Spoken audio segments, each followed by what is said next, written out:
Il a fallu attendre 3 mois pour voir le général Évariste Ndayishimiye effectuer sa toute première sortie du pays depuis sa prise de fonction de chef de l'État.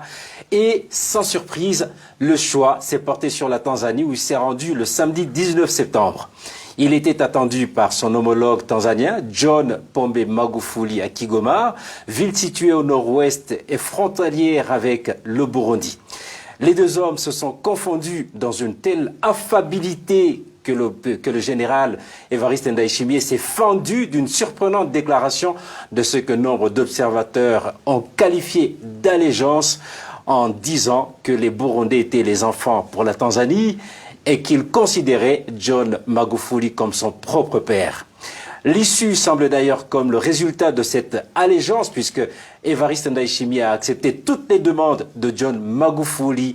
La ville de Kigoma, qui sera désormais le centre de négoce des minerais burundais, et une usine de traitement du nickel sera construite en Tanzanie pour le raffinage du nickel tanzanien et burundais. Quelles leçons tirer de cette visite du président burundais en Tanzanie?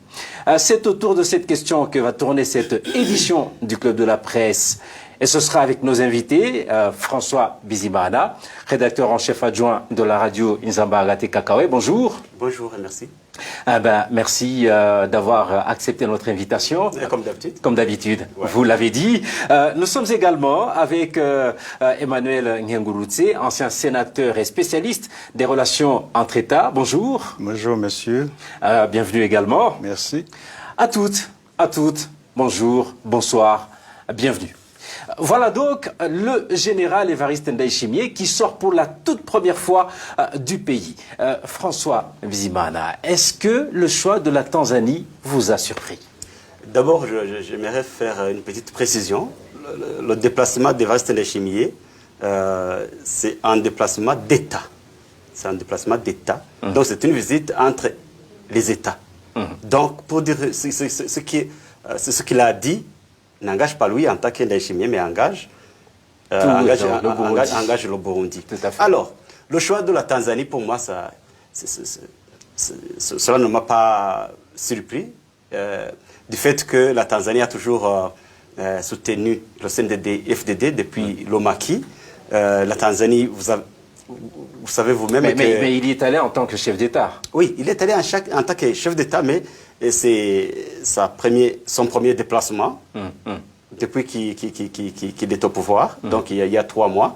Donc le choix de la Tanzanie, c'est un choix qui est explicatif, c'est un choix qui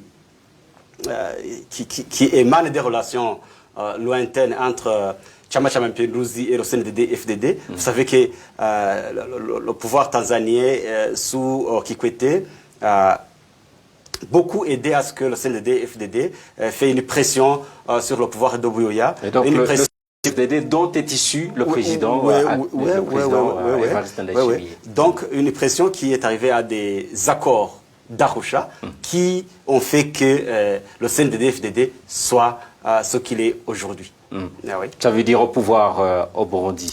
Malgré le fait qu'il renie ces mêmes accords d'Arusha qui l'ont permis d'accéder au pouvoir. Donc le choix de la Tanzanie franchement est clair pour Ndayishimiye. Il s'est rendu en Tanzanie alors qu'il venait de décliner une invitation du président congolais Félix Tshisekedi qu'il avait convié, comme d'autres chefs d'État de la sous-région, à Goma pour discuter des questions de sécurité dans la région. Est-ce que la visite d'Évariste Ndayishimiye en Tanzanie justifierait sa décision de ne pas se rendre en RDC? Emmanuel Ngengurutse. Je ne sais pas. Il faut d'abord reconnaître le contexte ainsi que la relation privilégiée qu'il noue avec la Tanzanie. Monsieur Ndayishimiye,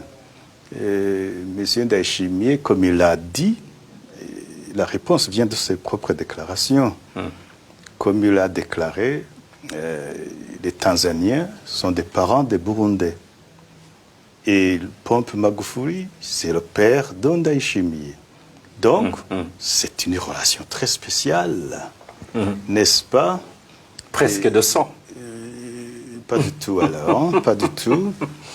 C'est Monsieur Ndayishimiye a vendu l'indépendance et la souveraineté du Burundi au profit des liens de suzeraineté. Il est allé faire allégeance au chef. Et donc vous le considérez également comme une allégeance, comme le disent nombre d'observateurs. C'est une allégeance.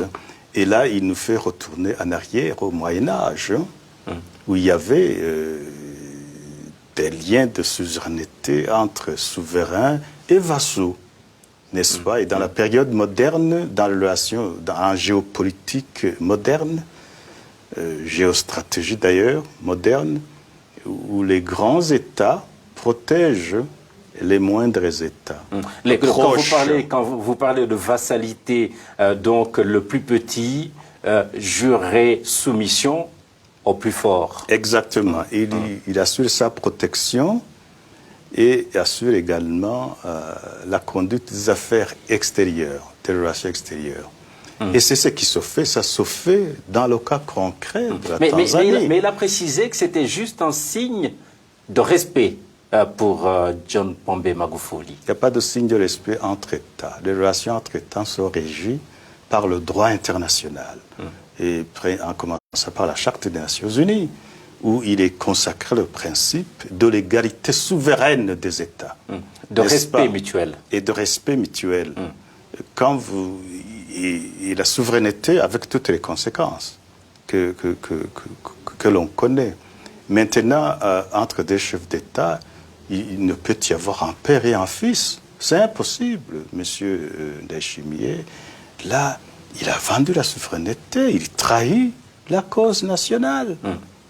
Et pourtant, dans la tradition africaine, lorsqu'on voit quelqu'un de plus âgé, il y a quand même certains signes, il y a certains gestes, il y a certaines paroles que l'on montre pour montrer le respect. Est-ce que cela ne ferait pas... Pouvez-vous me montrer un seul exemple entre chefs d'État africains? Non. Non. À la limite, on peut dire un petit frère ou un grand frère, mais jamais un père. Un père, ça veut dire la tutelle. Vous exercez la tutelle sur l'enfant. Et même là, en Afrique, lorsque l'enfant est majeur, n'est-ce pas, et s'est déjà marié, vous n'avez plus de tutelle à exercer sur lui. C'est une trahison. Et là, ça explique finalement comment la relation entre le Burundi et la Tanzanie va évoluer. Ça ne sera pas étonnant que plus tard, le Burundi fasse partie de la Tanzanie. Soit une énième province de la Tanzanie. Que le Burundi donc soit annexé. Oui. Et ça... Est-ce que ce n'est pas une exagération? Il n'y a pas d'exagération. Et ça se fait d'ailleurs. Lorsque vous dites, écoute, ma capitale économique, je la change, ce ne sera plus Bujumbura, où les lieux d'exploitation des minéraux, ça sera Kigoma. Qu'est-ce que vous sous-entendez? Lorsque vos policiers, vos agents de renseignement, sans frontières, sans visa aucun, vont jusqu'à pénétrer dans les camps de déplacés, plutôt de réfugiés en Tanzanie, et sans s'inquiéter, ils arrêtent des gens, ils les tuent, ils les torturent. C'est presque considéré comme un seul territoire. Et le président Ndayishimiye, il a dit, je viens chez vous, cher père, pour prendre conseil comment gouverner. Pour savoir ce que je dois faire. Pour savoir ce que... Donc ça, c'est quoi en fait? C'est un lien de souveraineté. Donc c'est une soumission totale pour vous. C'est une soumission totale qui peut justifier à long terme l'annexion. Ou alors que la Tanzanie étende sa souveraineté sur le Burundi. C'est ça ce que le Maroc a fait sur le Sahara occidental. C'est ça ce que fait la Chine sur le Tibet. Le Tibet, maintenant, c'est une province. Mais à l'époque, c'était un pays à part. Ça provenait de ces liens de suzeraineté. Le roi du Maroc, Hassan II, lorsqu'il a annexé le Sahara occidental, il a dit ceci, les tribus du Sahara occidental faisaient des allégeances, venaient faire toujours, chaque année, allégeance au roi. Mais les temps ont révolu quand même. On ne sait jamais. On ne sait jamais. Hein. Lorsqu'il y a une certaine volonté qui n'est pas manifeste, une certaine volonté de l'autorité. Écoutez, demain on peut faire un référendum frauduleux, comme on sait très bien le faire au Burundi, sous le régime du CNDD-FDD. Pour accepter que nous fassions partie de la Tanzanie. Espérons qu'on n'en arrive pas là. Le général Évariste Ndayishimiye a remercié la Tanzanie pour le traitement des anciens réfugiés burundais dont Évariste Ndayishimiye faisait partie sur le sol tanzanien, mais n'a nullement fait mention de ceux qui ont fui en 2015. Pourquoi, à votre avis, François? D'abord, en 2015... cela n'intéresse pas Ndayishimiye. Cela n'intéresse pas Ndayishimiye parce que les réfugiés burundais, l'actuel réfugié burundais, ils ne le considèrent pas comme des Burundais. Ils ne le considèrent pas comme des Burundais, ils le considèrent comme d'autres... Et pourtant, ils demandent à ce qu'ils rentrent, ils demandent... Mais ça, c'est politique. Ils demandent de forcer les réfugiés burundais de rentrer. Est-ce que quelqu'un l'a forcé à rentrer au pays quand il était réfugié, ou bien quand sa famille était en Tanzanie, ou bien quand ses compagnons étaient en Tanzanie? Non, personne ne les a forcés, mais c'est une situation qui s'est créée. Donc après les accords d'Arusha, ils sont venus, c'est eux-mêmes, volontairement, qu'il y a eu une vague de réfugiés qui rentraient au pays. Et si la situation se normalise aujourd'hui, il y a aussi à peu près 500 réfugiés burundais qui sont dans les pays voisins. Ils retourneront dans le pays sans force, sans les contraindre. Mais ce qui se fait aujourd'hui pour les réfugiés burundais qui sont en Tanzanie, et même d'autres, vous savez qu'il y a eu des infiltrations ici et là, pour un peu les forcer à rentrer et montrer que le pays va bien, alors que le pays est émaillé par des violations des droits humains. En plus de ça, oui, nous parlons du déplacement de Ndayishimiye. Il s'est déplacé en d'insécurité, en période où la sécurité est détériorée, dans 5 provinces. Des rebelles qui ont attaqué concomitamment dans à peu près 5 provinces. Et bizarrement, ils n'en ont pas fait état. Oui, et on n'en a pas parlé. On n'en a pas parlé dans les discours. Il n'a rien dit. Et même aujourd'hui, au Burundi, les autorités burundaises ne disent rien à propos des attaques des rebelles de Red Tabara, comme nous l'apprenons. Ils parlent plutôt de bandits. Oui, ils parlent plutôt de bandits. Mais il y a la police de l'autre côté qui va diffuser un documentaire disant qu'ils sont des rebelles. Et on dit, qu'est-ce qui se fait au Burundi, en fait? Ce sont des autorités différentes, il n'y a pas cette cohésion. Quel serait le lien entre cette visite et les attaques au Burundi? Moi, je pense que toujours, il y a le dessous que je peux appeler soutien. Je cherche aussi des soutiens. Parce que... Vous voulez dire aussi ou surtout?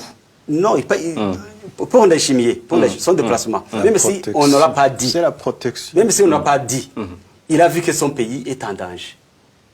Être attaqué dans cette province, perdre une dizaine de militaires et des Imbonerakure, ça c'est pas une situation qu'il allait méfier.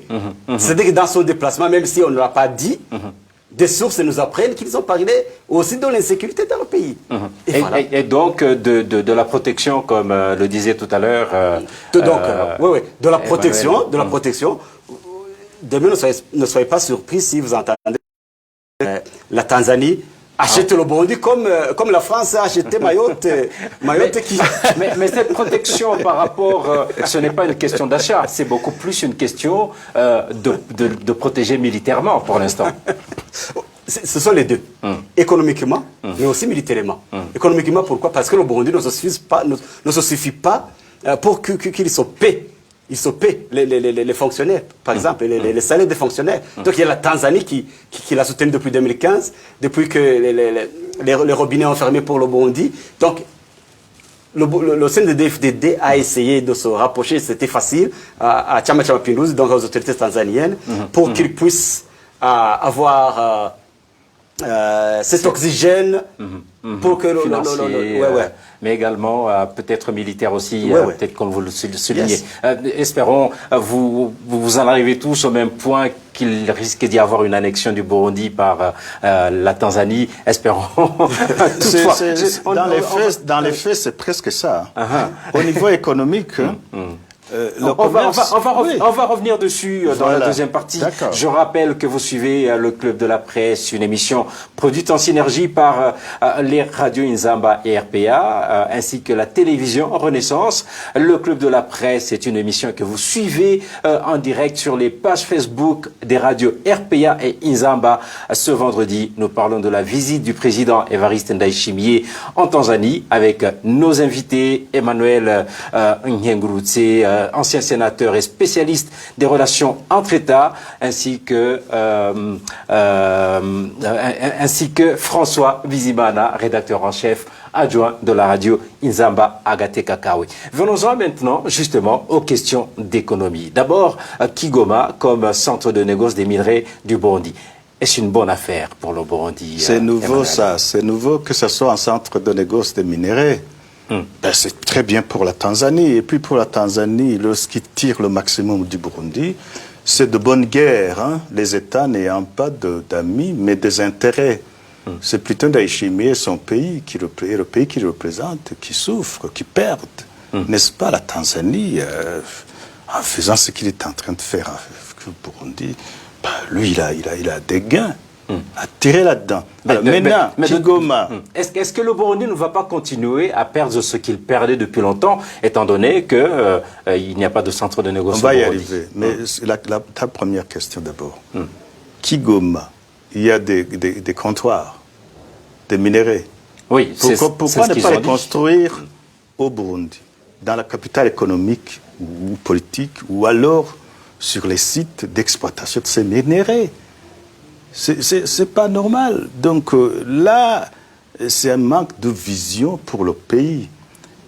En réalité, un pays, un président qui veut développer son pays, s'il a de la chance d'avoir des minéraux, il construit une industrie de transformation de ces minéraux dans son propre pays. Avec ça, il crée de nouveaux emplois, de nouvelles richesses et de nouveaux revenus. Mais il faut d'abord pour ses habitants. Est-ce qu'il ne faut pas justement un départ quelque part où il tirerait de l'argent qui proviendrait justement de cette vente en Tanzanie pour pouvoir construire son industrie, étant sans doute donné que cela doit exiger beaucoup d'argent? Comment? Vendre comment?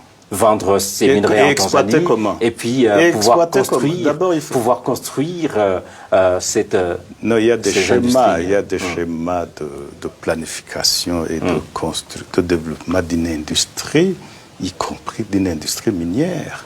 Ce n'est pas comme ça que c'est pas le schéma proposé avec la Tanzanie. Ce n'est pas ça. D'abord, il faut connaître, si on veut de la coopération avec la Tanzanie, ce qui est plus important, c'est d'abord le chemin de fer.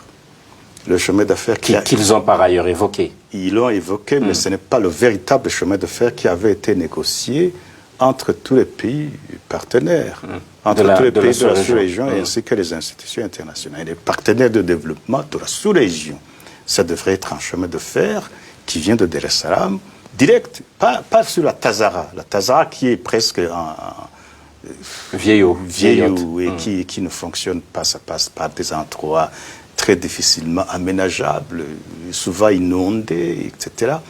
Alors, chemin de fer direct, et ça servait le Burundi, le Rwanda et le Congo. Et ça va directement, parce que ça va servir également les autres produits d'exportation comme le café et d'importation. Mais c'est la petite bretelle là dont on nous parle. C'est à partir de Musongati ou de Gitega jusqu'à Kigoma. C'est en fait la seule vision par rapport à ce projet de chemin de fer qu'a évoqué Magufuli, c'est juste pour l'exploitation de ces minerais et particulièrement au profit de son pays, du nickel. Au profit de son pays. Et deuxième chose, il faut développer une capacité énergétique assez forte pour pouvoir mettre en valeur. Et troisième chose, il faut une compétition, n'est-ce pas, entre firmes qui peuvent exploiter ces minéraux. Il leur exigeait une certaine valeur ajoutée afin que le Burundi en bénéficie. Donc vous parlez également d'un appel d'offres en bonne et due forme. C'est comme ça que ça se fait normalement. Il y a des lois internationales qui le disent comme ça. Mais maintenant, ce qu'on est en train de trafiquer là, c'est pour quelques dignitaires, n'est-ce pas, du Chama Chama Pinduzi. Ce n'est pas tout le parti, ce n'est pas même toute la Tanzanie. Qui va en profiter. Et ce n'est pas le Burundi non plus qui va bénéficier de cette petite miette qui sera laissée par la Tanzanie. C'est quelques gens du système des systèmes qui vont en bénéficier. Donc là, toute cette construction-là, c'est pour une certaine clique-là et qui collabore depuis. Mais pour l'instant, ce n'est pas encore le cas. Vous le dites au futur, ce sont des suppositions. Non, mais ce sont des suppositions à partir de ce qui est proclamé, déclaré de l'expérience. Par le chef de l'État. Oui. François Magufuli a dit nous avons la chance d'avoir déjà des comptoirs de minerais alors que nos amis du Burundi sont contraints de les envoyer ailleurs. C'est ailleurs, signifiant certainement des pays dans des pays éloignés. Est-ce que finalement cette proximité ne peut pas être un avantage? D'abord, avant tout, ce que Magufuli a déclaré dernièrement, disant que Kigoma est là pour faciliter l'écoulement des minéraux burundais vers l'extérieur, c'est pas la vente. Cela montre que les autorités burundaises n'ont pas de vision. Ils n'ont pas de vision. Ils n'ont pas de vision. Les autres pays, aujourd'hui, en 2020, ils essaient de voir quelle image sera le pays dans 20, 25 années, 30, 50. Oui. Mais au pays, regardez la capitale économique, qui est Bujumbura. Mais il parle quand même de 2027. D'abord, nous avons les produits bruts. Donc, les minéraux. Comme disait Emmanuel, si nous aurions si nos autorités auraient une vision, ils auraient construit ces comptoirs, ces transformations. Donc, il faudrait que les minéraux soient transformés au pays et vendus avec une valeur ajoutée. Mais aujourd'hui, voilà, on est à la course de l'écoulement, de l'exploitation, je dirais même anarchique et illégale du sous-sol burundais, pour le vendre moins cher, juste pour la survie, juste pour payer les fonctionnaires, juste pour montrer que Ndayishimiye est là, il y règne. Mais il ne règne pas, c'est la Tanzanie. Et on est en économie. Normalement, c'est la main de la Tanzanie. C'est la Tanzanie qui va diriger le Burundi. C'est la Tanzanie qui va gérer le sous-sol burundais. C'est la Tanzanie qui va gérer... Ça ne rentre pas de ce que disent déjà les analystes en disant que la Tanzanie gère le Burundi aussi bien économiquement que politiquement. Bien sûr, tout à fait d'accord. Tout à fait d'accord. En parlant notamment d'Interpetrol et de l'ancien président. Et voilà, c'est un clic, c'est un groupe de gens qui cela ne bénéficie même pas au Burundi. Et des minéraux aussi, ils exploitent ça, des minéraux. Ah oui. Et des banques aussi. Et voilà, c'est la Tanzanie comment dirais-je, qui télécommande qui tire le plus grand profit donc de bien tout sûr, cela. Bien sûr. Et ce n'est pas parce que Magufuli aime beaucoup le Burundi, et ce n'est pas parce que Magufuli est un homme exemplaire qui dirige le pays d'une façon démocratique. Nous savons des violations des droits humains qui se commettent même aujourd'hui sur le sol tanzanien. Donc la Tanzanie ne peut pas être un modèle pour le Burundi. En commençant par les réfugiés burundais. Oui, ne pouvez pas. Donc il y a ces intérêts des petits groupes qui se cachent là derrière tout ce qu'ils sont en train des échanges bilatéraux, commerciaux, c'est pas des échanges commerciaux entre le Burundi et la Tanzanie, mais c'est entre des groupes de gens. Il a dit, pour les minerais, il a même donné l'exemple, les minerais comme l'or, qui seraient vendus dans les comptoirs à Kigoma. Mais pour parler du nickel, il a dit nous allons faire une mise en commun du nickel burundais et tanzanien qui va être transformé en Tanzanie. Aussi l'extension, Franck, des aéroports, l'extension des ports. Ça expliquerait sans doute cela, étant donné qu'on dit que le Burundi aurait une grande quantité de nickel qui pourrait peut-être expliquer cette vision d'agrandissement des ports et des aéroports. Ça, c'est un asservissement. Pourquoi? À partir de quel accord? Ce qu'ils ont il y a signé. une extension du territoire tanzanien sur le territoire burundais. Pourquoi? À partir de Musongati jusqu'à Il y a d'abord eu un accord de principe lors de la visite de Ndayishimiye. Ce sont des questions trop techniques qui engagent les souverainetés étatiques qui doivent être négociées par des techniciens, des diplomates. Non, vous entendez dire et qui sont sanctionnés par des accords bilatéraux. Et donc Ndayishimiye s'est précipité. Oui, ça on peut supposer que c'est du bluff. Mais connaissant la gouvernance du CNDD-FDD, ça peut, ainsi que celle de Magufuli aussi, de Chamba Pinduzi aussi, ce ne sera pas exclu que certains aspects de leur déclaration soient mis en œuvre au détriment des deux peuples frères. Par contre, les peuples sont frères. Oui, par contre, les peuples sont frères. Oui. Et le président aussi. Et donc, il n'y a pas de relation de mère, de fils. Voilà. Donc là, ce qui est en train d'être fait, vraiment, c'est un peu curieux. Des chefs d'État qui commencent à faire des déclarations exorbitantes comme ça. C'est vraiment étonnant. Vous faites une prolongation de votre territoire. Je vais aller. C'est ça les liens de suzeraineté. C'est ça l'asservissement. C'est ça l'annexion. Et donc la crainte ce que vous étiez en train de craindre pour l'annexion. L'annexion politique a déjà eu lieu. Tout est mis en place pour cela. François, il faut quand même reconnaître que c'est une honte. De voir le Burundi continuer à s'enfoncer dans la pauvreté avec un sous-sol aussi riche. Est-ce que ce n'est pas le bon moment, justement, à saisir? Monsieur Franck, je parlais tout à l'heure des routes de la capitale économique du pays, Bujumbura, qui sont en état piteux, qui sont en état de délabrement. Donc, il n'y a pas cette vision. Est-ce qu'on peut dire que c'est la capitale politique Bujumbura, est-ce qu'on peut dire Gitega est tel qu'il est tel comme il était avant l'arrivée du gouvernement, avant 2015, avant même la déclaration du président Pierre Nkurunziza qui a fait que Gitega soit la capitale politique. Alors, moi, je grandis sous le règne de Bagaza. Moi, je voyais Bagaza construire des réservoirs pour les semences. J'étais à l'école primaire, j'étais à l'école secondaire. Donc, construire des routes, des réservoirs pour des semences, des réservoirs pour des céréales.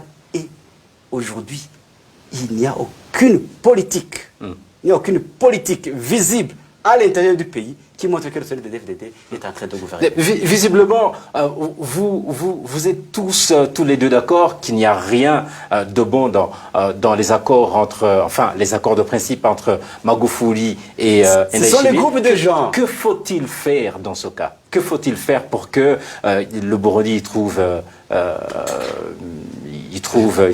quelque chose? La solution n'est pas immédiate. C'est que le CNDD-FDD quitte le pouvoir. Et cela va prendre du temps. Ça va prendre du temps parce que c'est la politique. C'est la politique du CNDD-FDD. Et pour changer, il faut éradiquer cette politique. Et l'éradiquer, il faut que le CNDD-FDD quitte le fauteuil présidentiel. Pour vous non plus, il n'y a aucune chance que les choses puissent changer dans le bon sens? Quel bon sens? L'annexion L'annexion projetée? Non, que l'annexion ne se fasse pas et que le CNDD-FDD soit le pouvoir finalement que les Burundais souhaitaient. On passe à une deuxième étape de la dilapidation des ressources publiques burundaises. Avant, on les prenait dans leurs poches, toutes les ressources. N'est-ce pas? Cette fois-ci, on va les brader à l'extérieur du pays. Et on va même la souveraineté. Donc les choses pour vous sont en train de s'empirer. Pour vous, les choses sont en train de s'empirer. Il n'y a pas de Mais de celui-là, solution il trahit envisageable. l'indépendance nationale, la souveraineté acquise très très difficilement. Il nous amène de nouveaux colons, cette fois-ci qui nous asservissent. Attention, on connaît très bien les relations entre le Burundi et la Tanzanie. On les connaît très bien. Les rébellions, le financement de toutes les rébellions. 72, c'est quoi?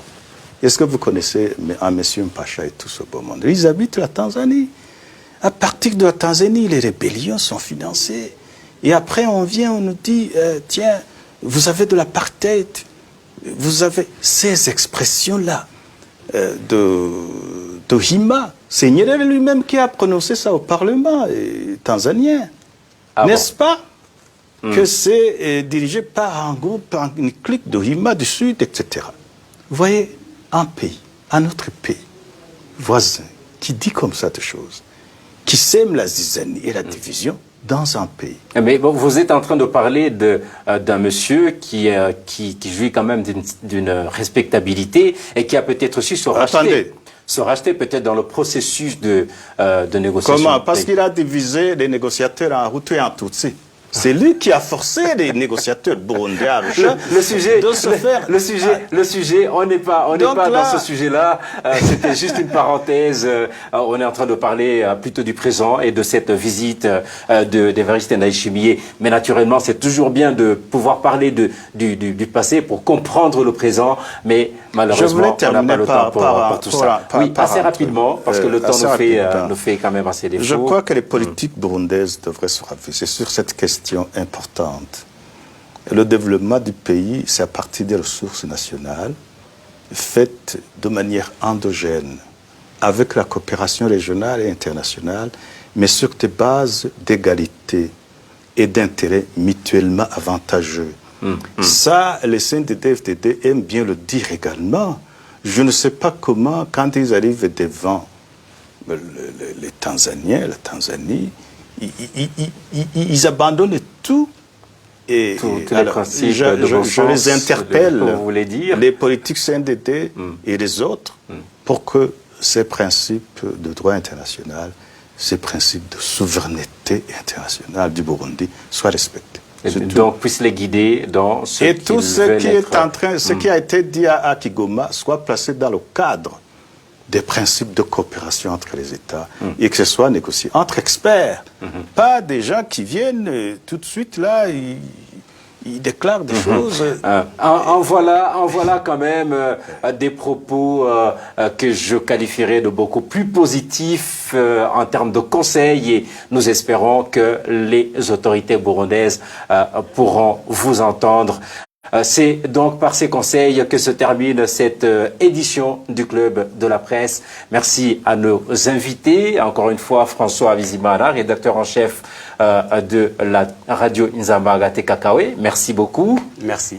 Merci également à Emmanuel Nyengurutse, ancien sénateur et spécialiste des relations entre États. Merci également. Merci de m'avoir invité.